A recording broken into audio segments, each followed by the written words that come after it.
Article 12 of the Revised Penal Code, exempting circumstances. First paragraph. An imbecile or insane person when the latter has acted during a lucid interval. When imbecile or insane person committed an act which the law defines as felony or delito, the court shall order confinement in one of the hospitals or asylums establishment for person thus afflicted, which he was not be permitted to live without the first obtaining the permission of the same court. Second paragraph. A person who is under 9 years of age. Third paragraph. A person over 9 years of age and under 15 years, unless he acted with discernment, in which case such minor shall proceed in against of accordance with the provision of Article 18 of this code. When such minor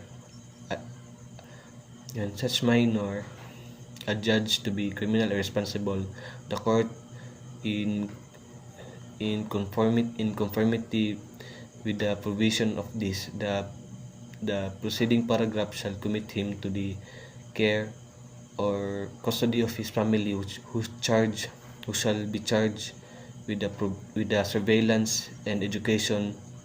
Otherwise, he shall be committed to the care or some institution or people mentioned in said Article 80.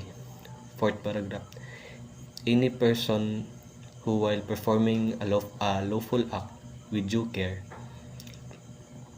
causing injury by mere accident without fault or intention of causing it.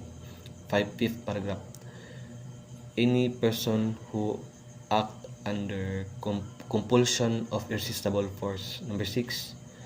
Any person who act under impulse of uncontrollable fear of an equal or greater injury. And last, number 7. Any person who fails to perform an act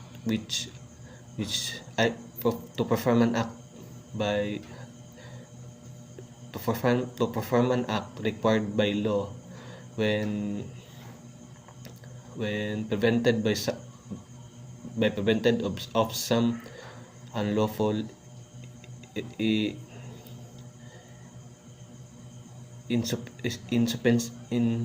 insuperable cause.